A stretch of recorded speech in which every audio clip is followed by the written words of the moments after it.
생각과 마음가짐이 참 중요하다 하는 것을 새삼 느끼면서 살 때가 많습니다.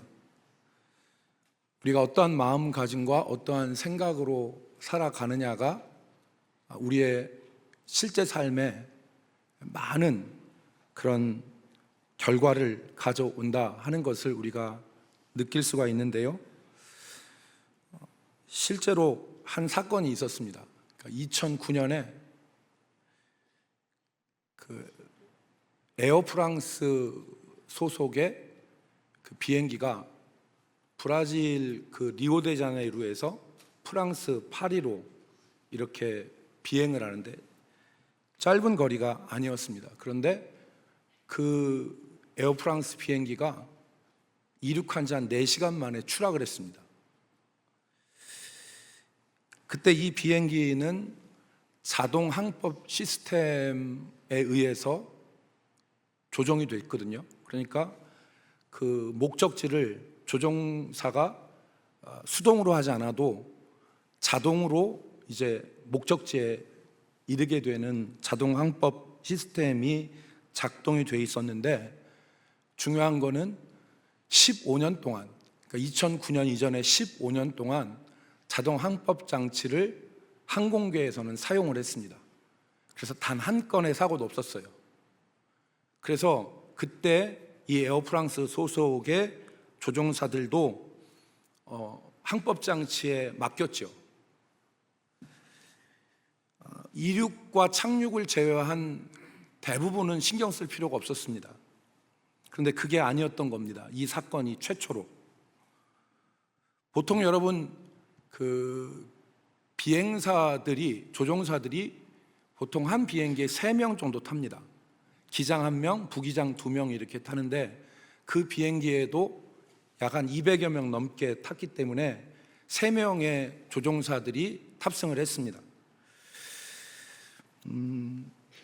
12시간 장거리 비행이었는데 기장이 그 비행을 위해서 전날 좀 충분한 휴식을 취해야 되는데 자동 항법 장치가 있으니까 이 기장이 전날 1시간밖에 안 잤어요. 오전 7시 몇 분에 출발하는 비행기였는데 그 전날 밤에 1시간밖에 자지 않은 겁니다. 그래서 기장이 비행기에 오르자마자 부기장들한테 비행을 맡기고 자기는 자러 들어갔어요. 그리고 부기장들은 경험이 한 4년, 5년 정도 되는 사람들이었는데 이 부기장들이 자동 항법 장치 때문에 수동으로 조종해 본 경험이 거의 없었어요. 문제는 이 비행기가 이륙해서 한 4시간 정도 됐을 때 대서양 위에서 난기류를 만났어요. 강한 난기류를 만났습니다. 그래서 그 난기류를 만나면서 센서가 얼어붙었습니다. 센서가 얼어붙어서 자동 항법 장치 시스템이 멈추게 된 것입니다. 조종사들이 통제해야 될 상황이 온 것이죠. 그런데 이 조종사들은 원인을 몰랐습니다. 뭐가 어떻게 됐는지를 몰랐어요. 그동안 이륙할 때와 착륙할 때 제외하고 그 정도만 신경 쓰면 된다고 생각하고 비행에 임했기 때문에 사고가 났는데 그 원인을 찾지 못하고 당황한 겁니다. 나중에 이게 한 2년 정도 지나서 블랙박스나 여러 가지를 다 모아가지고 다 조사 원인을 규명해 보았더니 추락하기 전에 75번의 경고음이 추락이라고 하는 경고음이 75번이나 울렸어요. 그런데 조종사들은 그걸 원인을 찾지 못한 거예요. 그리고서 3분 30초 동안 비행기가 계속해서 떨어지는데, 이 떨어지면 어떻게 되냐면 비행기를 끌어올려야 될 거 아니에요, 수동으로. 그런데 계속 떨어지는데 그것을 찾지 못했어요. 그래서 3분 30초 동안 비행기가 계속 떨어져서 결국에는 아무 제어 없이 그 비행기가 대서양으로 곤두박질 친 거죠. 그래서 228명 전원이 사망했습니다. 이 사고의 원인은 비행기가 난기류를 만나서 사고가 난 게 아니에요. 이 사고의 원인은 자동 항법 장치만 믿고 안이하게 대처했던 생각 때문에 이 사고의 원인이라고 할 수 있는 거죠. 여러분, 이 사고 이후에 항공사들의 인식이 바뀌었습니다. 항공사들이 조종사를 훈련하는데 자동 항법 장치가 탑재된 비행기를 잘 모으는 조종사가 아니라 어떻게 조종사에 대한 인식이 바뀌었냐면 자동화가 사라져도 비행기의 상태를 직접 판단하고 회복할 수 있는 조종사로 개념이 바뀌었어요. 생각이 바뀐 거죠. 자동화를 맹신하고 안이하게 그냥 조종하는 게, 만약에 자동 항법 장치를 의지하지 않았다면 기장이 전날 1시간만 자고 비행기에 올라서 그 경험 많은 기장이 바로 자러 들어갔겠냐고요. 생각이 잘못된 거였죠. 이게 내가 신경 안 써도 자동 항법 장치 때문에 갈 거다. 그리고서 부기장들한테 맡겼는데 부기장들은 수동으로 해본 경험이 없고. 여러분, 잘못된 생각이 잘못된 생각으로 그치는 게 아니라 잘못된 생각은 잘못된 행동을 낳고 우리가 생각했던 것보다 훨씬 더 큰 결과를 낳게 되는 것입니다. 우리 삶에서 잘못 생각하고 있는 것들이 많이 있죠. 그 피해가 만만치 않다고 저는 생각하는데, 잘못 생각함으로써 피해가 만만치 않다고 생각하는데, 바로 그 중에 하나가 오늘 설교의 제목인 계명에 대한 것입니다.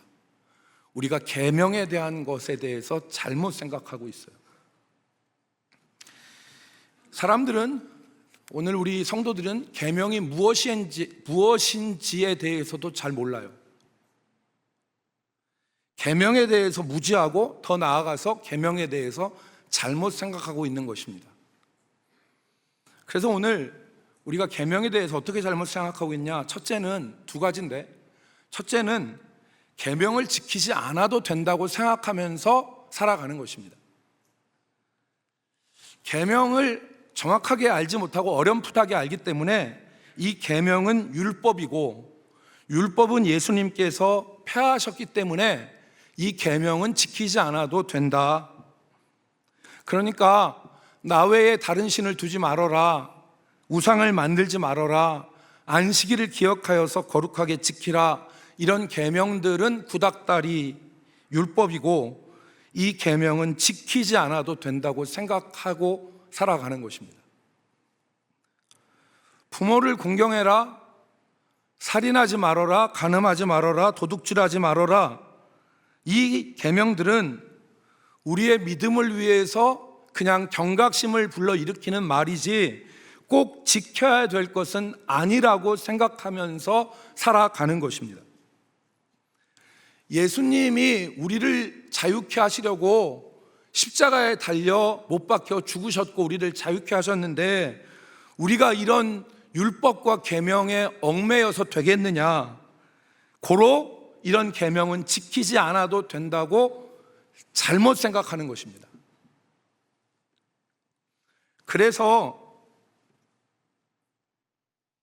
살다가 조금 어려운 상황이 있으면 거짓말하고, 조금 어려우면 사기도 치고, 도둑질도 하고, 성매매도 하고, 불륜도 저지르면서 괜찮다고 생각하면서 살아가는 것입니다. 신앙을 가지고 있음에도 불구하고 무당을 찾아가기도 하고, 점을 치기도 하고, 여호와의 이름을 망령되게 부르고, 주의를 지키지 않으면서 괜찮다고 생각하면서 살아가는 것입니다. 요즘같이 바쁜 현대 사회에서 어떻게 꼬박꼬박 주의를 지키면서 살아가느냐? 주님도 이해해 주신다. 이런 것도 이해해 주지 않으면 그것은 사랑의 하나님이 아니다 라고 생각하면서 신앙생활하는 것입니다. 다른 하나는 정반대로 오해하는 것입니다. 이 계명을 꼭 지켜야 된다고 생각하는 것입니다. 여러분, 이런 오해들을 조금 있다가 다 풀어보겠지만, 이 계명을 꼭 지켜야 된다는 생각 가운데는 이 계명을 지켜야 구원을 받는다고 생각하는 것입니다. 어떻게 주일 성수도 하지 않은 사람이 천국에 갈 수 있어? 어떻게 거짓말하고 사기치고 도둑질하는 사람이 구원을 받을 수가 있어? 계명을 지키는 것을 구원의 조건으로 생각하는 것입니다.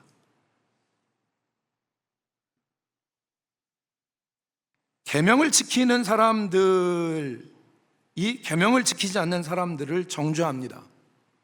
장로가 돼가지고 권사가 돼가지고 집사가 돼가지고 그래서 천국 가겠어? 라고 생각하는 것입니다. 여러분은 제 말을 들으시면서 이런 생각이 잘못됐다는 것을 느끼기도 하시고 혹은 나도 저렇게 생각하고 있는데 라는 부분도 있으실 것입니다. 그래서 오늘 말씀의 제목이 하나님은 왜 우리에게 계명을 주셨는가? 입니다. 하나님은 왜 우리에게 계명을 주셨는가? 이거 굉장히 중요한 문제거든요. 제가 앞으로 이전에도 설교했지만 앞으로 주일 오전에 십계명에 대한 설교를 하려고 합니다. 그래서 오늘은 그 서론으로 계명이 무엇이냐, 하나님 우리에게 왜 계명을 주셨느냐라고 하는 부분을 같이 나누고자 하는 것입니다. 하나님은 왜 계명을 주셨을까요? 이것에 앞서서 계명이 무엇인지를 분명히 아는 게 중요합니다. 계명이 무엇인지를 분명히 아는 게 중요합니다. 오늘 우리가 읽은 성경 말씀에 보면 한 부자 청년이 예수님께 와서 질문합니다. 선생님, 내가 무슨 선한 일을 하여야 영생을 얻으리이까? 16절에 여쭙죠. 그때 예수님께서 이렇게 말씀하십니다. 네가 생명에 들어가려거든 계명들을 지키라. 여기 계명이라는 말은 명령이라는 의미입니다. 오늘날 우리가 사용하는 하나님께서 하나님의 백성이 된 자녀들에게 주신 명령이 바로 계명입니다. 헬라어로는 엔톨레라고 하는 말을 쓰고 히브리 말로는 미츠바라고 하는 말입니다. 이 계명이라는 말이 구약 성경에 보면 율법이라는 말과 자주 같이 쓰입니다. 그래서 사람들이 계명과 율법을 같은 거라고 생각하기도 하고 혼동하기도 합니다.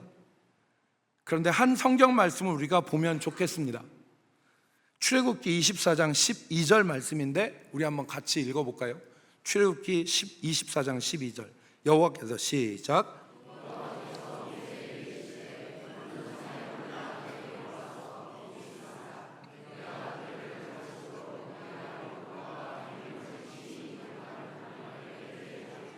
아멘.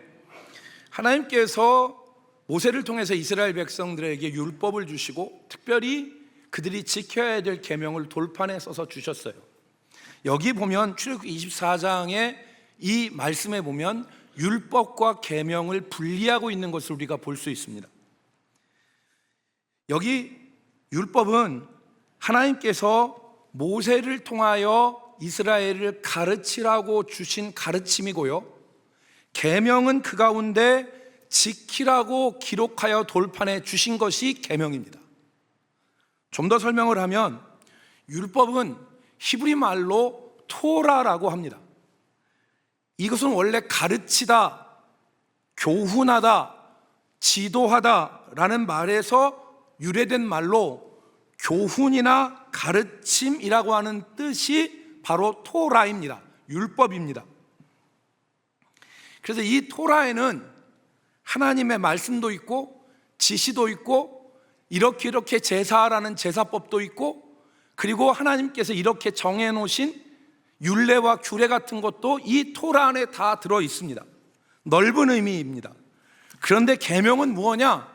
계명은 명령의 의미로 구체적인 순종을 요구하는 명령이 계명이다. 구체적인 순종을 요구하는. 그래서 조금 아까 우리가 읽은 출애굽기 24장 12절에서 하나님께서 이스라엘 백성을 가르치라고 주신 것을 율법이라고 그랬고 그 가운데 꼭 지켜야 될 명령으로 돌에 새겨 주신 것을 뭐라고 했습니까? 계명이라고 얘기한 거죠. 그러니까 그 많은 계명을 모세가 쓴 돌판에다 다 기록할 수는 없잖아요. 그러니까 율법은 토라, 교훈과 가르침이고 그 가운데 지켜야 될 것을 명령하여 기록한 것을 뭐라고 한다? 계명이라고 한다. 성경을 읽다 보면 이 율법을 율례와 규례로 표현한 곳도 많습니다.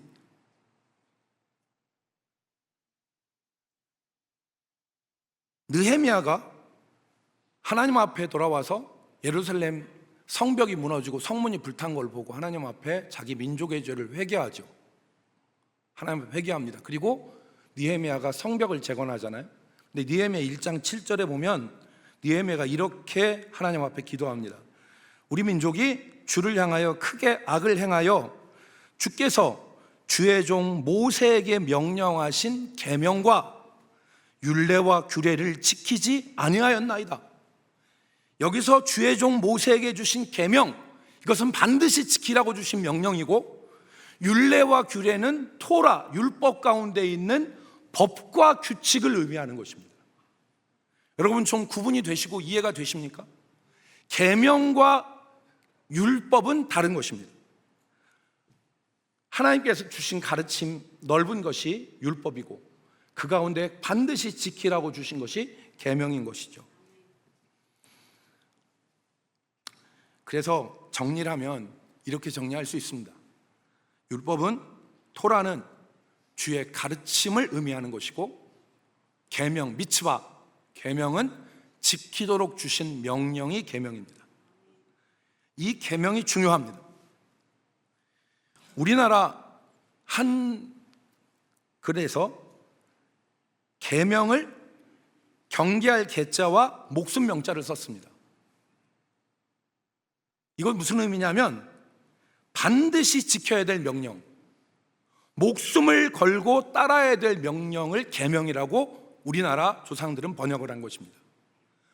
목숨 명자를 썼으니까, 경계할 계자에다가 목숨 명자를 썼으니까 우리 선조들이, 우리 믿음의 조상들이 미츠바를 번역할 때 이 계명을 번역할, 미츠바라고 하는 히브리어를 우리나라 말로 번역할 때 이것은 목숨을 바쳐서 지켜야 될 명령이 계명이다 라고 해서 경계할 계자에다 목숨 명자를 쓴 겁니다.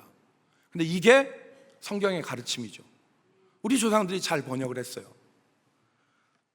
출애굽기 20장 6절 말씀, 나를 사랑하고 내 계명을 지키는 자에게는 1000대까지 은혜를 베푸느니라. 출애굽기 20장은 십계명을 주신 장이에요. 근데 십계명을 주신 그 맥락에서 내 계명을 지키는 자, 살인하지 말고, 도둑질하지 말고, 간음하지 말고, 거짓 증거하지 말고, 내 이웃을 탐내지 말아라, 나 외에 다른 신을 두지 말아라, 우상을 만들지 말아라, 안식일을 기억하여 거룩히 여기라, 또 여호와 이름을 망령되게 부르지 말아라. 이 계명을 지키는 자는 1000대까지 은혜를 베푼다. 레위기 22장 31절 말씀에 뭐라고 했습니까? 너희는 내 계명을 지키며 행하라, 나는 여호와니라. 무거운 말씀이죠. 계명을 지키는 거는 누구의 명령이다? 여호와 하나님의 명령이다. 주님의 이름으로 명령한 것입니다. 여러분 민수기 15장 40절 말씀에 보면, 그리하여 너희가 내 모든 계명을 기억하고 지키면, 지역하고 행하면 너희의 하나님 앞에 어떻게 하리라? 거룩하리라. 잠언 19장 16절 말씀에 보면 계명을 지키는 자는, 여기서 계명이 뭐예요? 아까 말씀드린 대로 반드시 지키도록 하신 명령이 계명이에요. 지키라고 주신 명령이 계명이에요. 이 계명을 지키는 자는 자기 영혼을 지키거니와 자기 행실을 삼가하지 아니하는 자는 죽으리라 그랬어요. 계명이 중요한 것이죠. 구약에만 이렇게 나오느냐? 아니에요. 예수님도 계명에 대해서 말씀하셨어요. 계명이 얼마나 중요한가를 말씀하셨어요. 요한복음 14장 15절, 너희가 나를 사랑하면 나의 계명을 지키리라 그랬어요. 예수님의 계명과 구약의 계명이 다른 것이 아닙니다. 하나님을 사랑하고 네 이웃을 사랑하라는 이 계명이 십계명 아니에요? 새 계명을 너희에게 주느니 너희가 서로 사랑하라. 하나님 사랑 같은 거죠. 그래서 만약에 너희가 나를 사랑하면 내 계명을 지키고 요한복음 14장 21절, 여러분 잘 아시는 말씀처럼 나의 계명을 지키는 자라야 나를 사랑하는 자니 나를 사랑하는 자는 내 아버지께 사랑을 받을 것이요 나도 그를 사랑하여 그에게 나를 나타내리라. 요한계시록, 성경을 마무리하는 요한계시록 14장 13절, 우리가 잘 아는 대로 지금 이후로 주 안에서 죽는 자들은 복이 있도다. 성령이 가라사대 그러하다. 저들이 수고를 그치고 쉬리니 이는 저들의 행한 일이 따름이라 말씀했죠. 수고를 그치고 쉬어요. 반대되는 개념은 무엇입니까? 성도는, 믿음 안에 성도는 수고를 그치고 쉬어요. 그럼 반대되는 개념은 무엇입니까? 세세토록 밤낮 꺼지지 않은 불 가운데서 세세토록 고통을 당하는 거예요. 꺼지지 않는 불과 유황 구덩이에서 세세토록 밤낮 쉬지 않고 고통을 당하는 것입니다. 그러나 주 안에서 죽는 자들은 복되도다. 저희 수고를 그치고 쉬리니 그들의 행한 일이 따름이라. 그들의 행한 일이 무엇입니까? 앞에 있는 14장 12절에 기록되어 있어요. 성도들이 행한 일이 무엇이냐? 14장, 요한계시록 14장 12절 같이 읽겠습니다. 성도들의, 시작, 성도들의 인내가 여기 있나니 그들은 하나님의 계명과 예수에 대한 믿음을 지키는 자니라. 아멘. 여기서 그들의 행한 일이 분명히 나와요. 그건 뭐냐? 하나님의 계명과 예수에 대한 믿음을 지킨 거예요. 그러니 계명이 얼마나 중요합니까? 오늘 우리는 성경을 오해하고 성경을 잘못 이해하고 있어요. 계명은 지키지 않아도 된다는 것으로 이해하고 있어요. 그렇기 때문에 우리 삶 가운데서 계명을 우습게 여기는 거예요. 계명을 지키지 않아도 생각하면서 신앙생활하는 거예요. 마치 이것은 무엇과 같냐?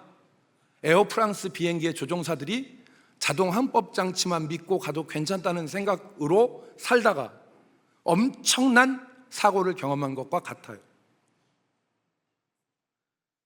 그러면 계명이 무엇인지 여러분 이해하셨죠? 계명은 율법 가운데, 하나님의 가르침 가운데 지켜야 될 것으로 주신 명령이 계명이에요. 지켜야 될 명령으로 주신 것이 계명이에요. 그러면 계명을 왜 주셨느냐? 왜 지키라고 하시느냐? 이거 우리가 알아야 됩니다. 왜 하나님께서 계명을 주셨느냐? 계명의 역할을 우리가 아는데, 그것은 한마디로 얘기하면 따라합시다. 거룩과 생명. 하나님 우리에게 계명을 지키라고 하시는 것은 우리로 거룩하고 생명 안에서 살기 위해서 계명을 주신 것입니다. 여러분, 우리가 계명을 따라 살아갈 때 거룩하게 살 수 있습니다. 우리가 계명을 따라 살아갈 때에 생명 가운데 살 수 있어요. 우리 목사님 율법주의인가? 여러분, 저 그렇게 생각하지 마세요. 제가 지금 말하는 거는 성경에 나온 얘기예요. 하나님께서 우리에게 계명을 지키라고 그렇게 얘기하는 것은 우리에게 거룩과 생명 안에 거하기 위해서 주신 것입니다. 거룩은 하나님의 성품이죠. 그래서 에베소 4장 24절에 보면 하나님께서 마음 새롭게 함으로 변화를 받아 하나님을 따라 의와 거룩으로 지으심을 받은 새 사람을 입으라 그랬잖아요. 하나님의 성품은 거룩이에요. 그 거룩한 성품을 따라 살 수 있는 것이 바로 뭐냐면 계명이에요. 여러분, 거짓말하지 않고 도둑질하지 말고 살인하지 말고 간음하지 말고 부모 공경하고 하나님 외에 다른 우상 섬기지 말고 하는 것 자체가 뭘 의미해요? 거룩을 의미하는 거예요. 그렇게 살 때 거룩할 수 있는 것입니다. 아까 우리가 읽은 민수기 15장 39절 말씀, 아까는 그냥 한 절만 읽었는데 전후 맥락을 보면서 읽어보면 계명을 지킬 때 우리가 얻는 유익이 거룩이라는 것을 알 수 있습니다. 이스라엘 백성들은 지금 무슨 말씀을 하시냐면, 이 술은 그런데 여기서 술은 우리가 마시는 술이 아니라 옛날에 이스라엘 백성들이 옷, 망토 같은 사각형 모서리에다가 이렇게 장식한 끈거 같은 거예요. 오늘날도 여러분 그런 장식을 하잖아요. 그래서 청색 실로 끈을 만들어 술을 만들었어요. 근데 그 용도가 뭐냐? 이스라엘 백성들이 생활하다가 그 청색 실 끈을 보고 하나님의 말씀을 기억하는 거예요. 하나님의 계명을 기억하는 거예요. 그래서 민수기 15장 39절 말씀에 이렇게 기록되어 있는 것입니다. 이 술은 너희가 보고 여호와의 모든 계명을 기억하여 준행하고 너희를 방종하게 하는 자신의 마음과 눈의 욕심을 따라 음행하지 않게 하기 위함이라. 하나님이 옷술을 청색 실로 만들게 하신 것은 마치 오늘 우리가 십자가를 바라보면 예수 그리스도의 대속의 죽으심과 주님의 그 고통을 생각하는 것처럼, 그 당시에 구약 백성들은 십자가가 없었기 때문에 옷술을 보고 자기의 눈과 자기의 마음의 방탕한 대로 음행하여 살지 않고 하나님의 계명을 기억하여 거룩하게 사는 목적으로 하나님이 이것을 주신 거예요. 그래서 40절 말씀에 보면 뭐라고 했습니까? 그리하여 너희가 내 모든 계명을 기억하고 행하면, 같이 읽습니다. 너희의 시작. 너희의 하나님 앞에 거룩하리라. 아멘. 구약 이스라엘 백성들은 십자가가 없었죠. 그래서 오늘날 우리가 십자가를 바라보면 그리스도의 못 박히심과 대속의 죽으심을 생각하고 십자가를 바라볼 때 예수 그리스도를 생각하는 것처럼, 구약 백성들은 이 옷 모서리에 달린 청색 실로 만든 술, 그 끈을 보고 하나님의 말씀을 기억한 거예요. 그래서 우리를 방종하게 하는 자신의 마음과 눈의 욕심을 따라 음행하지 않도록 하나님께서 이 장치를 만드신 것입니다. 그리하여서 너희가 40절 내 모든 계명을 기억하고 행하면 너희 하나님 앞에서 어떻게 하리라? 거룩하리라. 하나님의 성품은 거룩이죠. 그런데 그 성품을 계명을 지킴으로 우리가 닮아갈 수 있는 것입니다.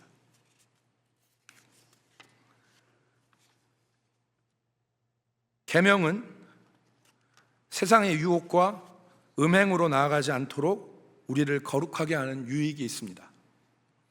거짓과 음란과 도둑질과 불신앙이 우리 삶에 들어오면 우리의 삶은 부패하고 무너지게 되어 있는데, 계명이 거기서 우리를 보호하고 또 거룩하게 살게 합니다. 이것이 여호와 하나님의 구원의 목적임을 우리에게 교훈하고 있습니다. 그래서 우리가 읽은 41절 말씀에 나는 여호와라 너희 하나님이라, 나는 너희의 하나님이 되려고 너희를 애굽 땅에서 인도하여 내었느니라, 나는 여호와 너희 하나님이라. 거룩함이 하나님의 모습임을 우리에게 말씀하고 있는 거죠. 또한 이 계명을 지키며 사는 것이 우리의 생명임을 말씀합니다. 잠언 19장 16절 계명을 지키는 자는 자기의 영혼을 지키거니와 자기 행실을 삼가지 아니하는 자는 죽으리라. 그래서 신학자들은 이 계명을 우리 삶을 지키는 울타리다, 우리 삶을 지키는 울타리다, 안전 펜스다 라고 해석을 합니다. 우리의 삶이 세상에 저 악한 것과 음란한 것과 그리고 부패한 것들 가운데서 우리 삶을 지키는 울타리, 안전 펜스가 이 계명이다.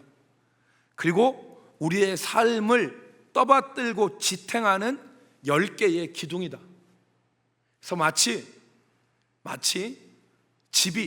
집안이 연약한 그러한 곳에 이 기둥이 되어지는 걸 박잖아요. 그래서 그 위에 집이 선 것처럼 이 부패한 세상 가운데서 우리의 삶을 지탱하고 유지하는 기둥이 하나님의 계명이다 라고 해석하는 것입니다. 사랑하는 성도 여러분, 계명에 대한 우리의 생각이 바뀌기를 주의 이름으로 축복합니다. 계명에 대한 우리의 생각이 바뀌기를 소망합니다. 마지막으로 우리가 율법적 계명관을 경계해야 합니다. 율법적 계명관이란 계명을 지킴으로 구원을 얻을 수 있다고 생각하는 것입니다. 계명을 구원의 조건으로 생각하는 것입니다. 성경은 행함이 중요하다는 것을 말씀하시지만 결코 행함으로 구원을 받을 수 없다는 것이 성경의 진리입니다. 오늘 예수님께 나온 부자 청년의 예가 그것을 우리에게 증명합니다. 이 청년은 행함으로 자신의 의로 구원을 받을 수 있다고 생각을 했습니다. 그래서 이 청년이 한 질문은 반은 질문 형식이고 반은 자랑의 형식으로 예수님 앞에 물은 것입니다. 무엇을 해야 내가 영생을 얻을 수가 있겠습니까? 내가 지금까지 계명 같은 거 잘 지키고 살았는데 내가 여기서 뭐 더 할 게 있겠습니까? 그런 자랑의 의미로 내가 무엇을 해야 영생을 얻을 수 있겠습니까? 라고 물은 것입니다. 1차적으로 예수님께서 계명을 지키라 말씀하셨습니다. 그때 이 부자 청년이 되묻지요. 어떤 계명입니까?